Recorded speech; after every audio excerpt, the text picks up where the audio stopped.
Hi friends, అందరికీ good evening. ఈరోజు అయితే వెదర్ చాలా కూల్గా ఉంది. మాకైతే ఇక్కడ వర్షం పడుతుంది. అందుకే ఈరోజు నేను ఒక స్పెషల్ రెసిపీ అయితే చేయబోతున్నాను. చాలా ఈజీ. ఇంకా మనం వేస్ట్గా పడేస్తారు చాలామంది ఈ పౌడర్ని. అయితే అంగన్వాడీలో ఇస్తారు కదా బాలామృతం పిల్లల కోసం, అదైతే వేస్ట్గా పడేస్తారు. అలా పడేయకుండా నేను చెప్పిన విధంగా రెసిపీ అయితే ట్రై చేయండి, చాలా బాగా వస్తుంది. ముందుగా అయితే ఒక 3 కప్స్ బాలామృతం పౌడర్ని మిక్సీ పట్టుకుంటున్నాను. నార్మల్గా మిక్సీలో వేయకుండా కూడా వేసుకోవచ్చు, బట్ కొద్దిగా సాఫ్ట్గా అయితే రావు. సో మిక్సీలో వేస్తే పౌడర్ లాగా వచ్చి దోశ బ్యాటర్ లాగా అవుతుంది. ఈజీగా దోశలాగా వచ్చేస్తాయి. ఇందులో ఆల్రెడీ షుగర్ కంటెంట్ బాగానే ఉంటుంది కాబట్టి షుగర్స్ యాడ్ చేయనవసరం లేదు. కొద్దిగా స్వీట్నెస్ ఎక్కువగా కావాలి అనుకునేవారైతే షుగర్ యాడ్ చేసుకోవచ్చు. ఈ విధంగా బ్యాటర్ అయితే రెడీ చేసుకున్నాను. బ్యాటర్ అయితే చాలా థిక్గా వచ్చింది. సో ఇందులో వాటర్ని అయితే యాడ్ చేశాను.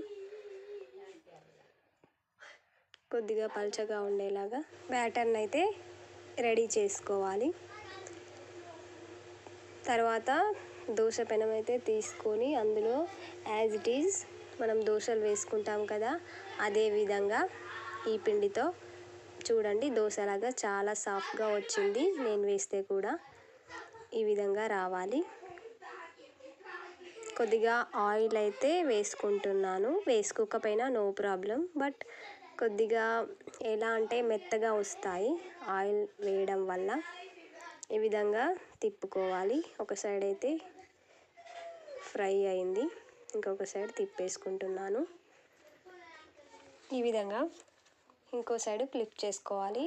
గోల్డెన్ బ్రౌన్ వచ్చే వరకు ఫ్రై అవ్వనివ్వాలి.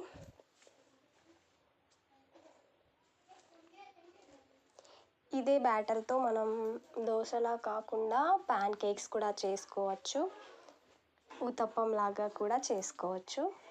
ఇన్ని టైప్స్ చేసుకోవచ్చు ఈ బాలామృతం పౌడర్తో. తెలియక అందరూ పడేస్తూ ఉంటారు. ఇప్పటి నుంచి అయితే పడేయకండి ఫ్రెండ్స్. ఇలా ఏదో ఒకటి డిఫరెంట్గా ట్రై చేయండి, పిల్లలు కూడా లైక్ చేస్తారు. స్వీట్ దోశ అని చెప్పండి, మీ పిల్లలకి ఇష్టంగా తినేస్తారు. ఈ విధంగా ఇంకొక దోశ అయితే వేసుకుంటున్నాను.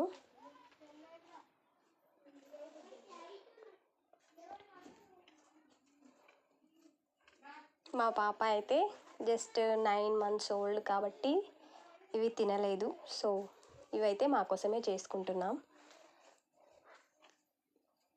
ఇప్పుడైతే ఇంకొక దోశ వేస్తున్నాను ఫ్రెండ్స్. యాక్చువల్గా ఇది ప్యాన్ కేక్ లాగా ట్రై చేద్దామని ఇలా థిక్గా వేశాను.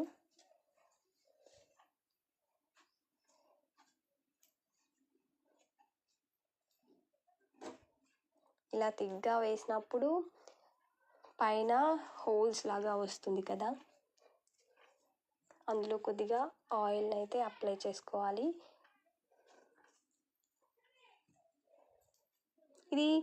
ఈ దోశ లైట్గా వేసినప్పుడు ఇలా హోల్స్ ఎక్కువగా రావు, బట్ ప్యాన్ కేక్లా చేసినప్పుడే ఇలా హోల్స్ వస్తాయి.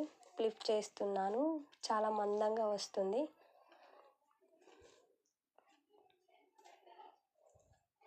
తర్వాత ఇంకొకటి కూడా వేస్తున్నాను. నాకైతే 3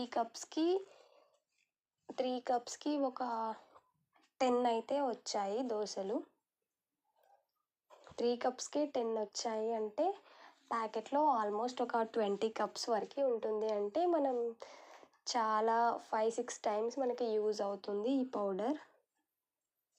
ఎప్పుడు రొటీన్గా ఇడ్లీ, దోశ, పూరి ఇలాంటివే కాకుండా డిఫరెంట్గా ఇది కూడా ట్రై చేయండి ఫ్రెండ్స్.